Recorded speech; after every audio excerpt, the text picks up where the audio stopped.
I still remember the way the elevator doors slid open that night, the soft chime signaling my arrival on the 16th floor of the W Hotel in downtown Austin. It was late, just past 11, and I'd spent the last 6 hours in a windowless conference room on the 3rd floor, listening to marketing directors argue about quarterly projections while the fluorescent lights hummed overhead like a swarm of dying bees. My feet were killing me, my skull was throbbing from too much cheap red wine at the networking happy hour, and all I wanted was to collapse face first into a bed that cost more per night than my first car. I'd been at this conference for 3 days, and every single moment had felt like a test of endurance. The kind of corporate retreat where you're expected to smile at people you'd never choose to spend time with in real life, to nod along while someone explains synergy and vertical integration like they've just discovered fire, to pretend that the rubbery chicken at the banquet dinner is actually worth the $900 registration fee. I was tired, but more than that, I was lonely. The kind of lonely that settles deep in your bones, that makes you question why you've built your life around business trips and hotel points and the hollow satisfaction of a signed contract. I swiped my keycard and pushed the door open, already mentally running through my nighttime routine. Unpack the toiletry bag, plug in my phone, peel off the blazer that had become my armor for the week. Maybe order room service, even though it was criminally overpriced because the vending machine on the 5th floor only had stale pretzels and the minibar was stocked with tiny bottles of gin that cost more than a cocktail in Manhattan. But the moment I stepped inside, I knew something was wrong. The lights were on. Not the dim, welcoming glow of a hotel room in standby mode, but every single lamp blazing like the place was being staged for a photo shoot. The television was on, muted, playing some late-night talk show with the host laughing soundlessly at his own joke. And on the bed, spread out like she owned the place, was a woman. She looked up at me with this slow, deliberate ease, like she'd been expecting someone else and was only mildly surprised to find it was me. She was brunette, probably mid-30s, with sharp cheekbones and the kind of effortless beauty that made you think she'd just rolled out of bed looking like that. She was wearing a silk robe that probably cost more than my entire suitcase, and she had a glass of red wine in one hand, the stem balanced between her fingers like she was posing for painting. She didn't scream, she didn't jump, she just blinked at me once twice and then set the glass down on the nightstand like we were old friends who'd run into each other at a coffee shop. "Can I help you?" she said, and her voice was calm, amused even. Like I was the one who'd stumbled into the wrong room, like I was the intruder here, like somehow the universe had made a mistake and it was my job to apologize for it. I stood there frozen, my overnight bag slipping from my shoulder and landing on the carpet with a soft thud. My brain was trying to process the scene in front of me, trying to slot it into some logical framework, but nothing was fitting. I'd been in this hotel for 3 days. I'd slept in this room the past 2 nights. I'd hung my dresses in the closet, left my toothbrush on the bathroom sink, folded my pajamas on the little bench at the foot of the bed. This was my room, it had to be. But the woman was looking at me with this quiet confidence that made me question my own reality, that made me glance at the door to make sure I hadn't misread the number. 1610, yes, that was my room. I'd stood in front of this door a dozen times, memorized the pattern of the gold numbers, the way the lock clicked when you pressed the keycard just right. "This is my room," I finally said, and my voice came out smaller than I wanted it to. I was a 32-year-old woman who'd closed million-dollar deals, who'd fired people, who'd stood her ground against boardroom bullies twice her age, and here I was sounding like a scared teenager who'd walked into the wrong classroom. The woman tilted her head and a small smile played at the corner of her mouth. She had this way of looking at you that felt like she was seeing right through whatever mask you were wearing, like she could hear the uncertainty in the spaces between your words. "Funny," she said, picking up her wine glass again and taking a leisurely sip.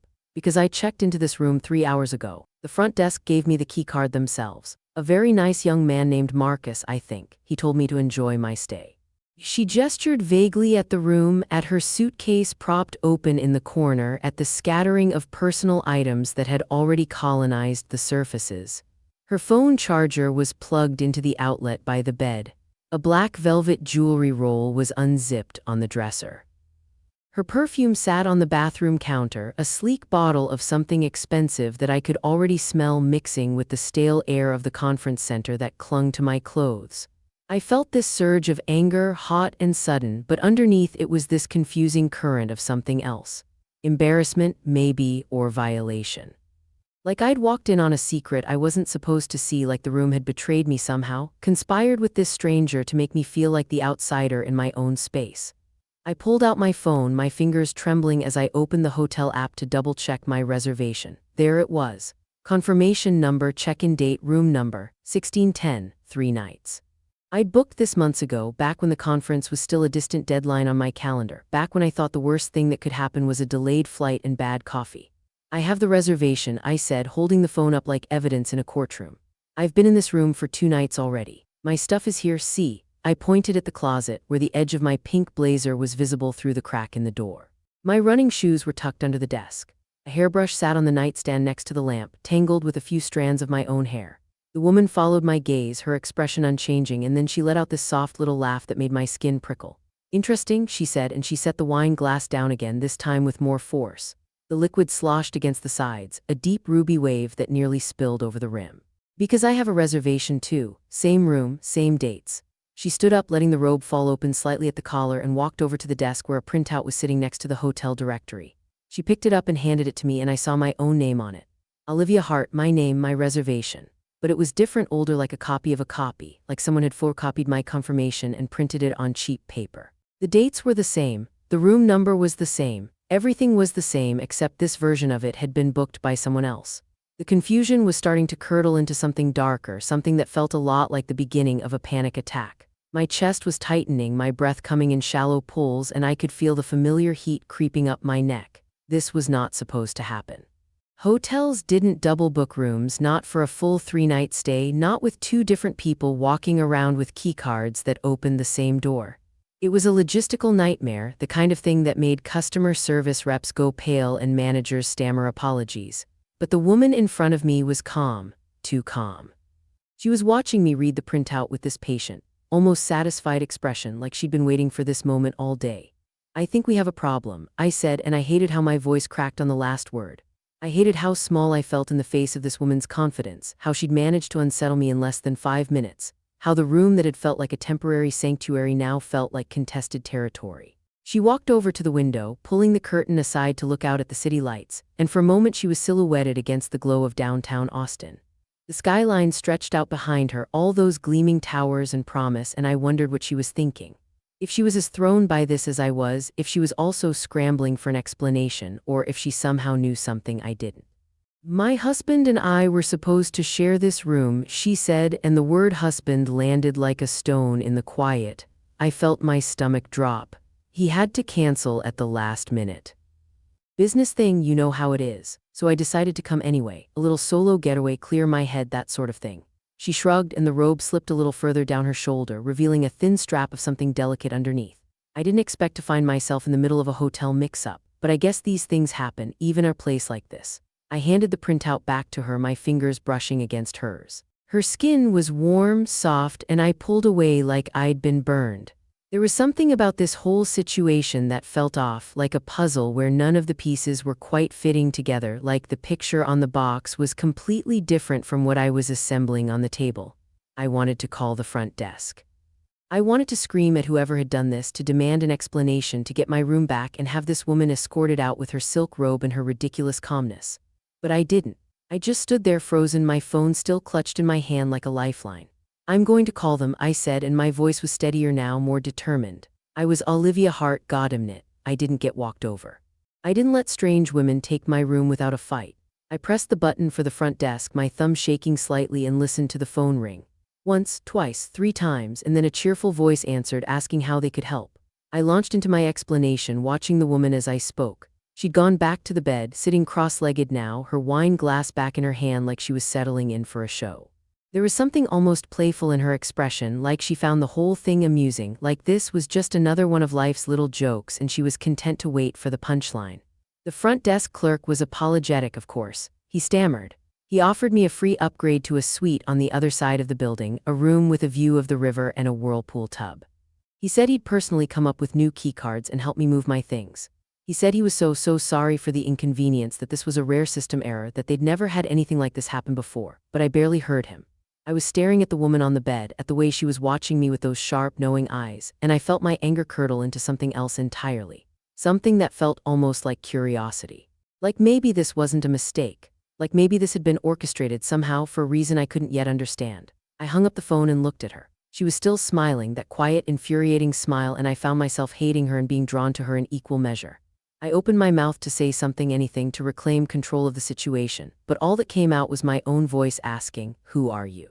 I mean, who are you actually? She looked at me, really looked at me, and for a moment her composure flickered. Just a crack, just a hint of something vulnerable beneath the surface.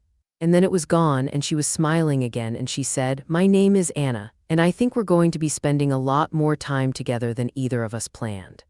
The front desk sent up a bellman named Carlos, a kid who couldn't have been older than 22, with a name tag that was slightly crooked and the kind of eager-to-please energy that made me feel ancient.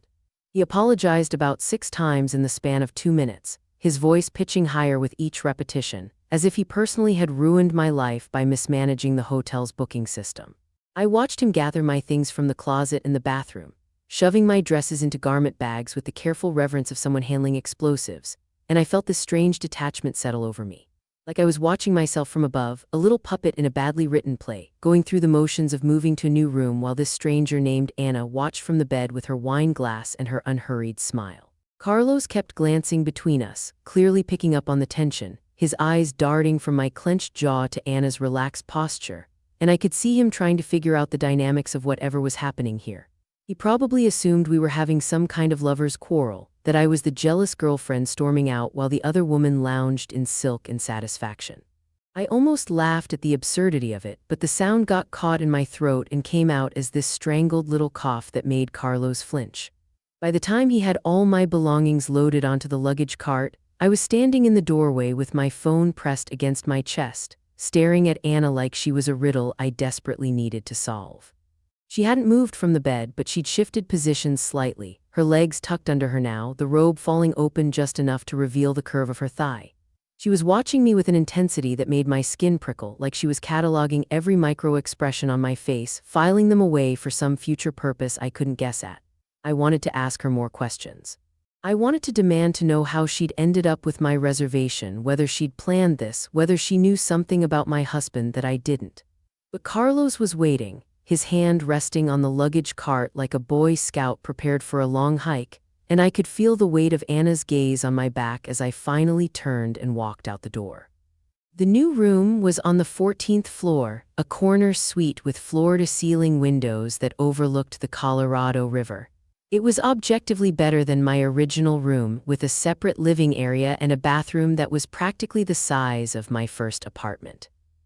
Carlos showed me how to work the thermostat and the blackout curtains, pointed out the complimentary toiletries and the little tray of chocolates on the coffee table, and then stood there with his hands clasped behind his back, waiting for a tip. I gave him a 20 and told him to keep the change, and he practically bounded out the door like I just handed him a winning lottery ticket. The moment the door clicked shut, I collapsed onto the king-sized bed and stared at the ceiling, my mind racing through every possible scenario that could explain what had just happened. I thought about calling the front desk again, demanding a more thorough explanation, maybe even a manager who could actually tell me how 2 different people had been assigned the same room for the same 3 nights. But I was exhausted, bone-deep tired in a way that had nothing to do with the conference and everything to do with the emotional whiplash of the past hour. My head was pounding, and my eyes were gritty with the kind of fatigue that comes from too many nights in hotel rooms, too many hours spent smiling at people you secretly despise, too many moments of pretending that your life is exactly where you want it to be. I pulled out my phone and scrolled through my messages, hoping for something from my husband, some small sign that he was thinking about me while I was stuck in this corporate nightmare. But there was nothing. Just a text from my mother asking if I'd remembered to pack my good blazer, and a notification from my workout app reminding me that I'd missed 3 days of my fitness streak. My husband's name is Mark, and we've been married for 4 years. We met at a mutual friend's barbecue, the kind of backyard gathering where everyone drinks too much cheap beer and pretends to care about each other's careers. He was standing by the grill flipping burgers with this focused intensity that I found endearing, and when he looked up and caught my eye, he smiled in a way that made my stomach flip. We talked for hours that night about everything and nothing, about our jobs and our families and our shared love of terrible reality television.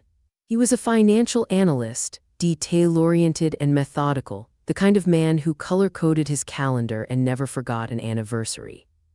I was drawn to his stability, his reliability, the way he made me feel like everything was going to be okay even when my own life felt like it was spiraling out of control.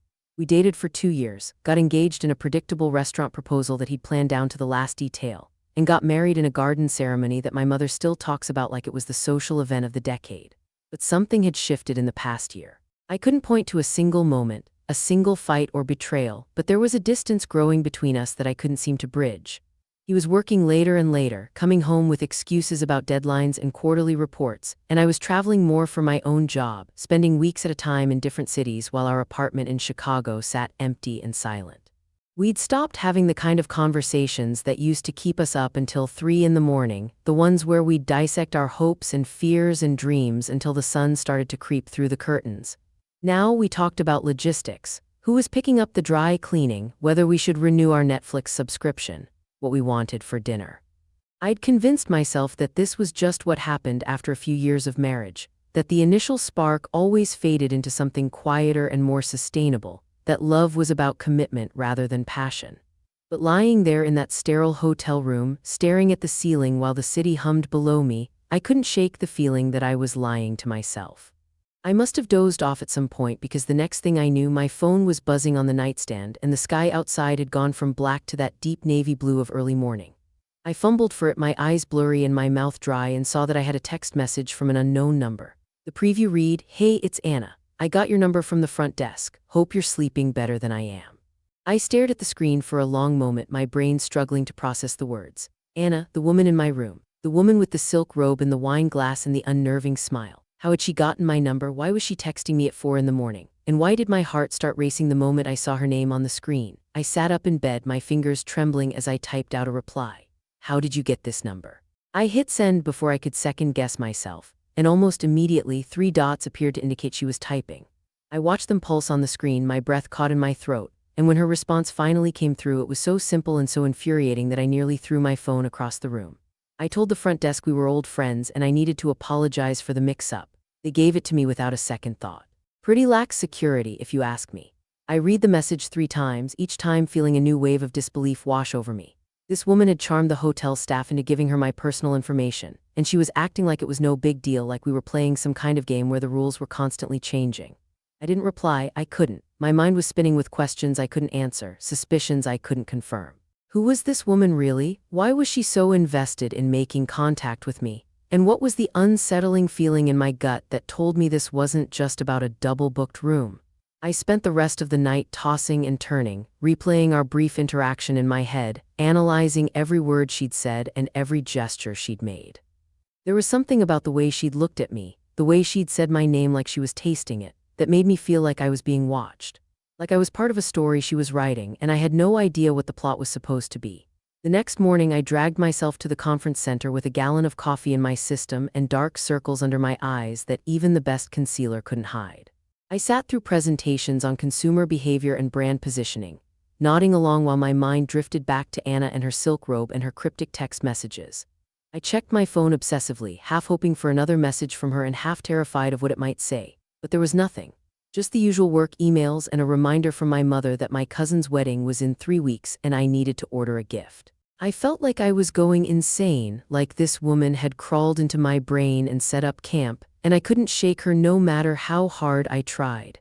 At lunch, I found myself wandering back to the lobby, my feet carrying me toward the elevator before I even realized where I was going. I told myself I was just checking if the front desk had any more information about the booking error, that I was being proactive, that this was a perfectly normal thing to do. But when the elevator doors opened on the 16th floor, I knew I was lying to myself. I walked down the hallway, my heart pounding against my ribs, and stopped in front of room 1610. I raised my hand to knock, hesitated, and then heard the door swing open before my knuckles could make contact. Anna was standing there, fully dressed now in a cream-colored blouse and tailored black pants, her hair pulled back in a sleek ponytail, and she was smiling like she'd been expecting me all along. "I was wondering when you'd show up," she said, stepping aside to let me in. "I figured you'd want to talk, maybe get some answers." I walked past her into the room, my eyes scanning the space that had been mine just the night before. It looked different now.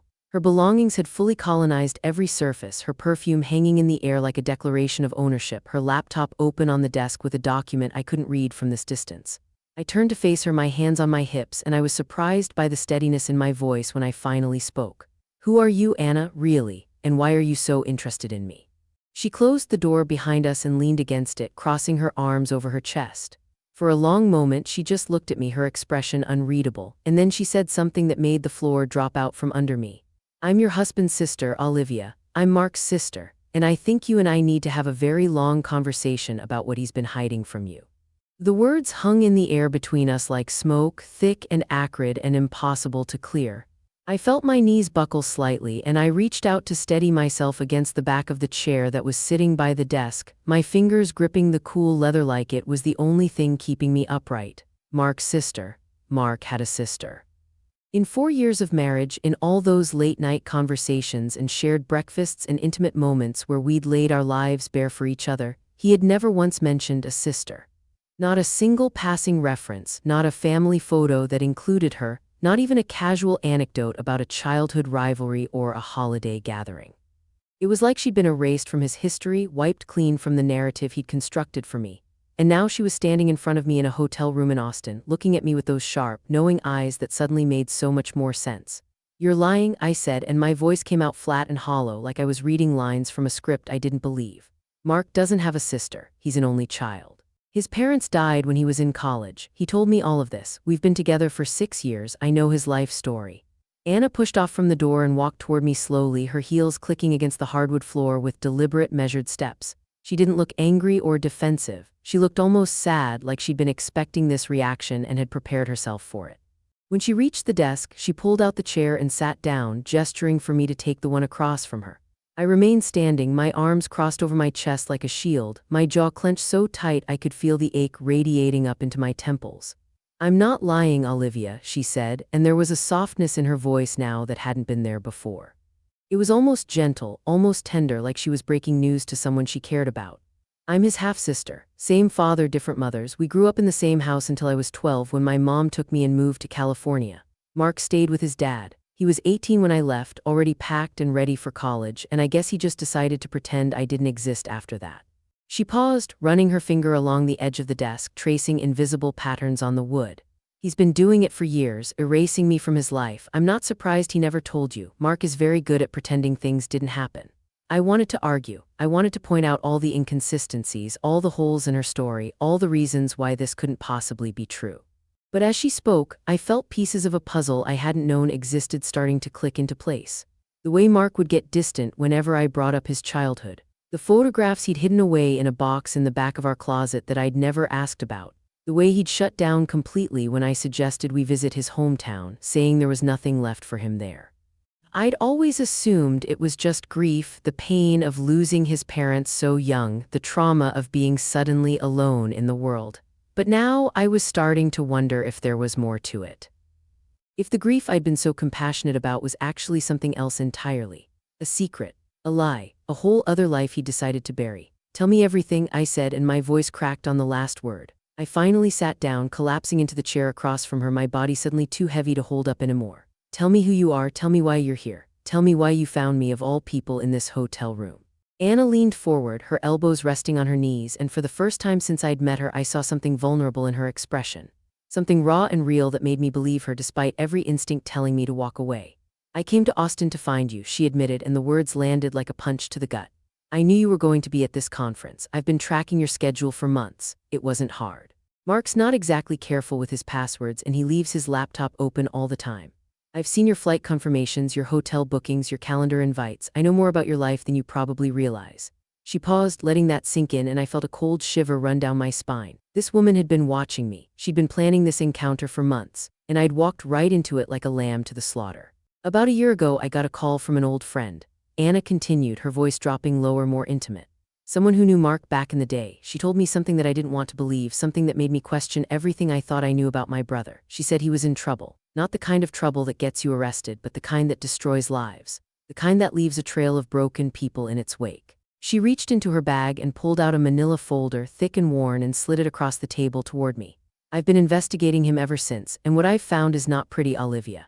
I stared at the folder like it was a live grenade. My hands were shaking as I reached out and pulled it toward me, flipping it open to reveal a stack of documents. Bank statements, phone records, photographs. I saw Mark's face in one of them, his arm wrapped around a woman I didn't recognize, a blonde with a sharp smile and too much eyeshadow. They were at a restaurant I'd never been to, a place with white tablecloths and candles, and the date on the back of the photo was from 3 months ago. 3 months ago, when Mark had told me he was working late on a major project, when he'd come home at midnight smelling like cologne and exhaustion, when he'd kissed my forehead and said he was sorry he'd missed dinner. I'd believed him. Of course I'd believed him. He was my husband. He was the man I'd promised to spend my life with. "There's more," Anna said softly, and I could hear the sympathy in her voice, the genuine pity that made me want to scream. "He's been running a second life, Olivia, a whole other existence that he's kept completely separate from you. There's a woman in Chicago, a woman named Evelyn. They've been seeing each other for 2 years. She thinks she's his girlfriend. She thinks he's single. She has no idea you exist." I felt the folder slip from my fingers, the papers scattering across the desk like confetti at a funeral. My vision was blurring, tears I hadn't even realized were forming spilling down my cheeks, and I couldn't stop them no matter how hard I tried. 2 years. 2 years of lies and betrayal and secret dinners with a woman who thought she had his heart. 2 years of coming home to me, kissing me goodnight, telling me he loved me while he was building a whole other relationship behind my back. I thought about all the times he'd been distant, all the excuses he'd made, all the moments I dismissed as paranoia or insecurity. It hadn't been in my head. It had been real. All of it had been real, and I'd been too blind to see it. "Why are you telling me this?" I whispered, my voice barely audible. "Why do you care?" Anna reached across the table and took my hand, her fingers warm against my cold skin. Her grip was firm, grounding, like she was trying to anchor me to something solid in the middle of the storm. "Because I know what it's like to be erased by Mark," she said quietly. "I know what it's like to be a ghost in his life, to be written out of his story like I never mattered. And I couldn't let that happen to you. I couldn't let him do to you what he did to me. You deserve to know the truth, Olivia, even if it hurts, even if it destroys everything you thought you knew." She squeezed my hand once, then let go, leaning back in her chair and watching me with those steady, unblinking eyes. I sat there for a long time, staring at the scattered documents on the desk, my mind churning through everything she'd told me. Mark was a liar. Mark had a sister he'd hidden from me. Mark had a girlfriend named Evelyn who thought she was the only woman in his life. The man I'd married was a stranger, a collection of carefully constructed lies designed to keep me in the dark. And the woman sitting across from me, this stranger who'd appeared in my hotel room like a specter from the past, was the only person who'd ever been honest with me about who he really was. "I need to see her," I finally said, and the words came out stronger than I felt. "Evelyn, I need to see her. I need to know what he's been telling her. I need to know if she's just as much a victim as I am." Anna nodded slowly, a small smile playing at the corner of her mouth, and I realized she'd been waiting for me to say that. She'd been planning this all along, leading me toward this moment with the precision of a chess master, and I'd walked right into her trap. "I can make that happen," she said, and there was something almost predatory in her tone now. "I've been in touch with her for a few weeks. She's curious about you, Olivia. She's been asking questions, and I think it's time the two of you finally met." She stood up and walked over to the window, looking out at the city as the morning sun began to warm the glass. "But I should warn you, the truth is going to be uglier than you're prepared for. Mark has been lying to both of you in ways that go way beyond a simple affair. There are financial records involved. There are promises he's made to her that he can't keep. There's a whole web of deceit that's about to come crashing down." She turned back to face me, her expression deadly serious. "Are you sure you're ready for that?" I looked down at the photograph of Mark and Evelyn, at the way his arm was wrapped around her waist, at the smile on her face that was so genuine and so trusting. I thought about all the nights I'd spent alone in our apartment, waiting for him to come home, convincing myself that his distance was just a phase. I thought about all the times I'd defended him to my friends, insisted that he was a good man who was just going through a rough patch. I thought about the years I'd wasted believing in a version of him that had never really existed. "I'm ready," I said, and my voice was steady and sure. "I've been ready my whole life, I just didn't know it." Anna smiled, and this time it was warm and genuine, like she was proud of me for finding my strength. She walked back to the desk and started gathering the documents, slipping them back into the folder with careful precision. "Then let's get started," she said, "because we have a lot of work to do." The next 48 hours blurred together in a haze of coffee and clenched jaws and conversations that felt like they were happening to someone else. Anna and I had moved our operation to a quiet coffee shop on South Congress, a place with exposed brick walls and mismatched furniture and the kind of overpriced lattes that made you feel sophisticated and broke at the same time. She'd spread her documents across the table like a general planning a campaign, her laptop open to a spreadsheet that made my head spin, and she walked me through everything with the patience of a teacher explaining a difficult concept to a slow student. There were bank accounts I'd never seen, credit cards in Mark's name that I didn't know existed, transfers to an address in the suburbs that wasn't ours. There were photographs of Mark and Evelyn at restaurants and theaters, and what looked like a weekend getaway to a cabin in Wisconsin, their faces bright with the kind of happiness that I'd once thought was reserved for us. There were text messages, hundreds of them, screenshots Anna had somehow obtained from Evelyn's phone, filled with promises and pet names and declarations of love that made my stomach churn with a sick, hollow feeling. The worst part was how mundane it all was. The affair wasn't some torrid, passionate romance that had swept Mark off his feet. It was routine, boring even. He'd see Evelyn every Tuesday and Thursday, sometimes Saturday afternoons when he told me he was playing golf with his college buddies. They'd have dinner at the same Italian restaurant, order the same bottle of wine, and then go back to her apartment in Lincoln Park where he'd stay until 11, never late enough to make me suspicious, always home in time to kiss me goodnight. It was like he'd scheduled his infidelity into his calendar right alongside his quarterly reviews and his dentist appointments. There was nothing spontaneous about it, nothing romantic. It was just another obligation, another box to check off, another way to keep his separate lives running smoothly without any overlap. I wanted to feel angry. I wanted to feel that white-hot rage that would burn through the numbness and make me feel something other than this crushing, bone-deep sadness. But all I could muster was this hollow sense of betrayal, this realization that the man I'd married was a stranger wearing a familiar face. I kept thinking about the small moments, the tiny details that had always seemed so loving. The way he'd bring me coffee in bed on Sunday mornings. The way he'd hold my hand during movies. The way he'd tell me I was beautiful even when I was sick and puffy-eyed and convinced I looked like death. Were those lies too? Was every gesture, every word, every shared memory just part of a performance he'd perfected over years of practice? I didn't know anymore. I didn't know anything. And the not knowing was worse than the truth because at least the truth had shape and weight and something I could hold on to. Anna was relentless in her pursuit of the full picture. She'd contacted Evelyn the night before using a fake name and a burner phone and arranged for us to meet at a bar in the West Loop the following evening. She said Evelyn was curious, intrigued by the mystery woman who'd been asking questions about her boyfriend, and that she'd agreed to come without any suspicion. I'd spent the entire day dreading it, my stomach in knots, my mind spinning through every possible scenario. What would I say to her? What would she say to me? Would she be angry? Would she be devastated? Would she look at me with pity or contempt, or that terrible understanding that comes from realizing you've been played for a fool by the same person? I'd rehearsed a dozen different openings, 100 different ways to break the news, but none of them felt right.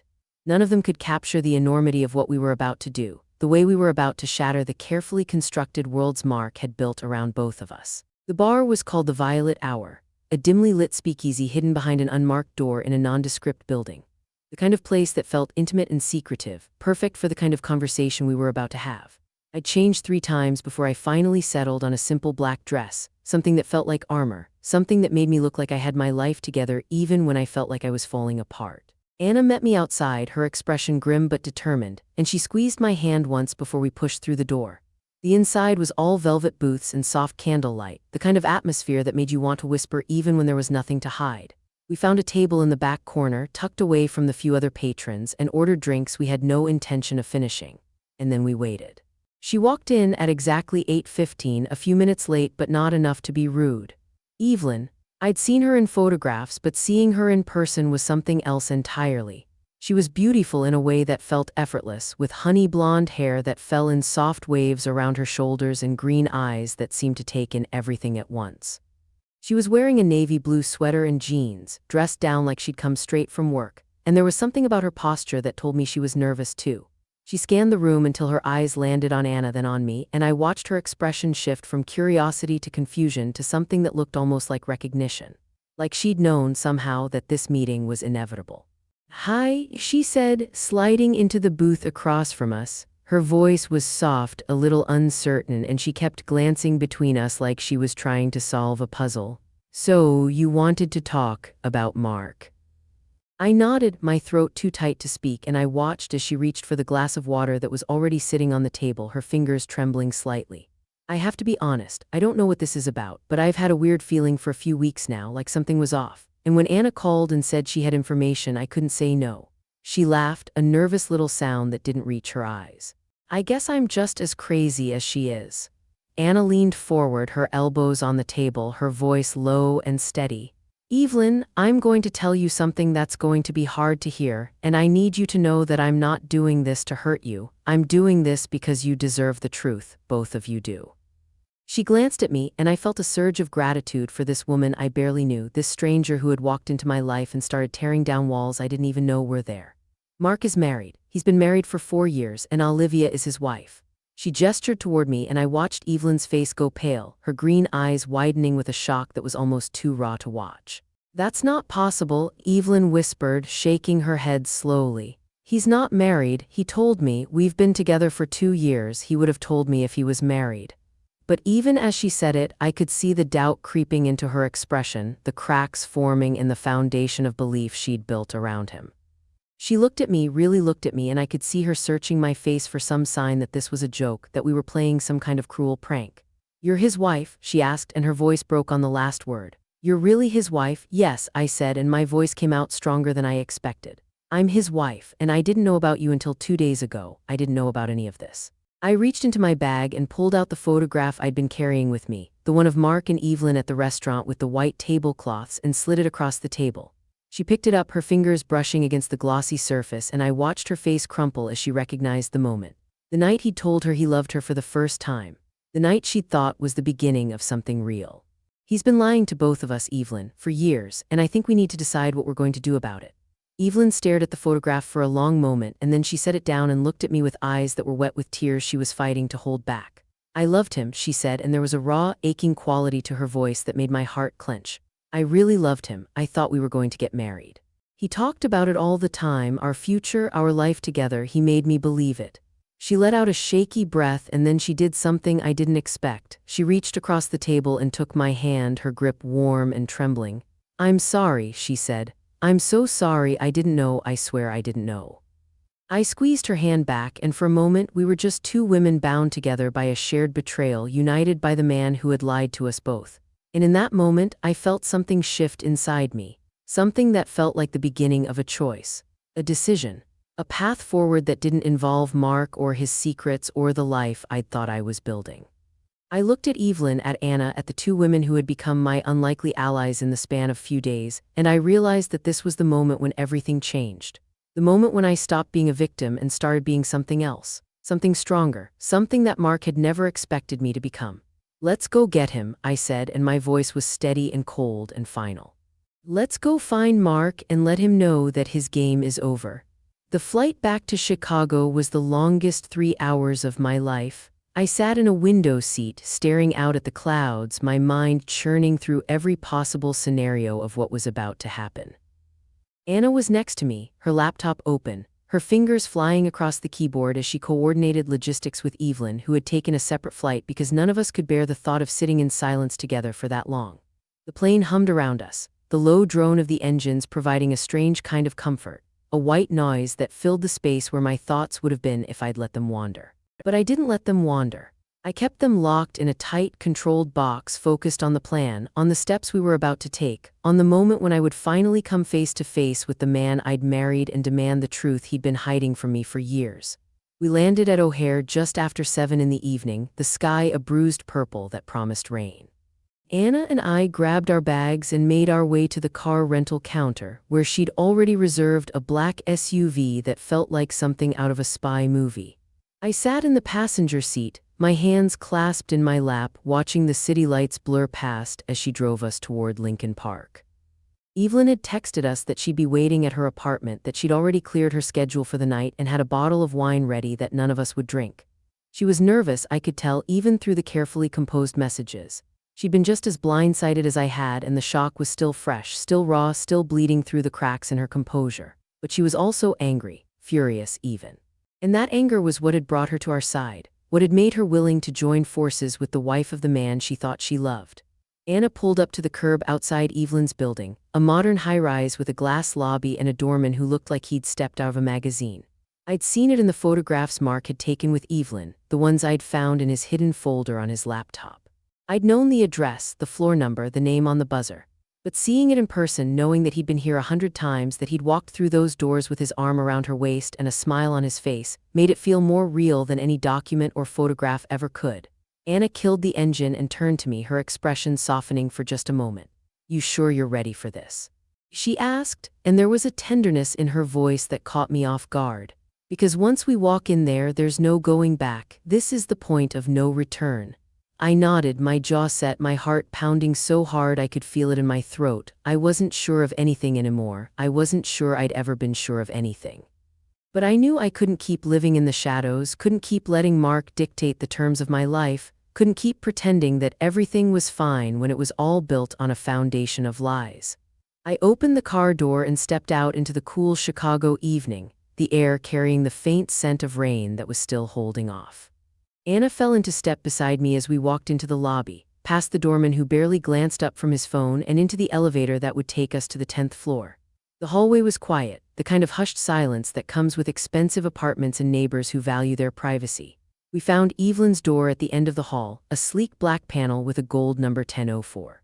I raised my hand to knock, hesitated for just a second, and then brought my knuckles down against the wood with more force than I'd intended. The door swung open almost immediately, and Evelyn was standing there, her face pale and her eyes red-rimmed like she'd been crying for hours. She looked at me, at Anna, and then she stepped aside and gestured for us to come in. The apartment was beautiful. That was the first thing I noticed, the thing that cut through the tension like a knife. It was all open concept and natural light, with floor-to-ceiling windows that overlooked the city and furniture that looked like it had been curated by a professional. There were fresh flowers on the dining table, a stack of art books on the coffee table, a kitchen that was so clean it looked like it had never been used. I could see Mark in this space, his shoes by the door, his jacket on the back of a chair, his coffee mug in the sink. I could see the life he'd built here, the life he'd carefully constructed with Evelyn while I waited for him in our apartment on the other side of the city. And I realized with a clarity that felt almost painful that he'd made a home here. A real home. The kind of home he'd never made with me. Evelyn led us to the living room where a leather couch was positioned to face the windows, and we all sat down in a silence that was heavy with everything we weren't saying. Anna pulled out her phone and checked something, her brow furrowed, and then she looked up at us with an expression that was almost a smile. "He's coming," she said. "I texted him from your phone, Evelyn, told him there was an emergency, that you needed to see him right away. He said he'd be here in 20 minutes. She glanced at me, her eyes sharp and calculating. "That means we have about 50 minutes to get our story straight. To figure out exactly how we want to play this." I nodded, my mind racing, trying to piece together a strategy that would make sense. We talked about this on the plane, about the best way to confront him, about whether we should give him a chance to explain or just lay everything out and watch him squirm. We'd never really settled on a plan, mostly because none of us knew how we'd react when we actually saw him. But now, sitting in Evelyn's apartment with the city lights sparkling below us, I knew what I wanted. I wanted to see his face when he realized his carefully constructed world was crumbling around him.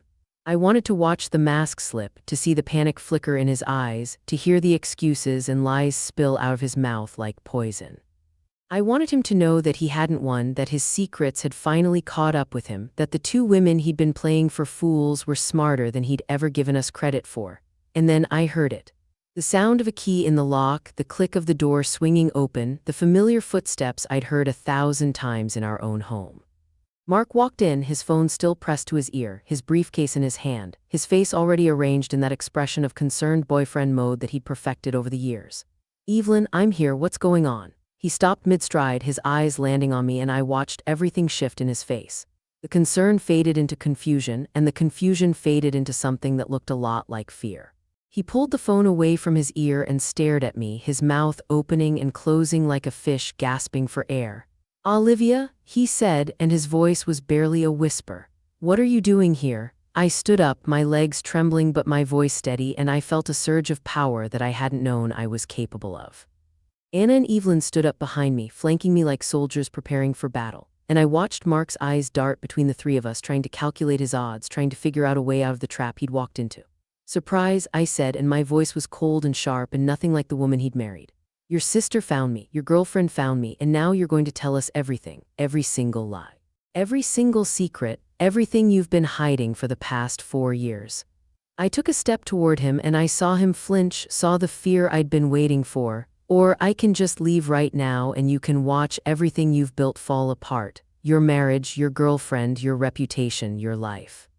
I stopped a few feet away from him, close enough to see the sweat beading on his forehead, the way his hand was shaking where he still gripped his briefcase. "The choice is yours, but I should warn you, one way or another this is over, and there's nothing you can do to stop it." Mark stared at me for a long moment, his eyes wide, his chest rising and falling with shallow breaths, and then he did something I didn't expect. He laughed. A short, bitter, humorless laugh that sent a chill down my spine. "You think you have the upper hand," he said, and there was a coldness in his voice that I'd never heard before, a cruelty that made me realize I'd never really known him at all. "You think you can threaten me? You have no idea what you're dealing with, Olivia. None of you do."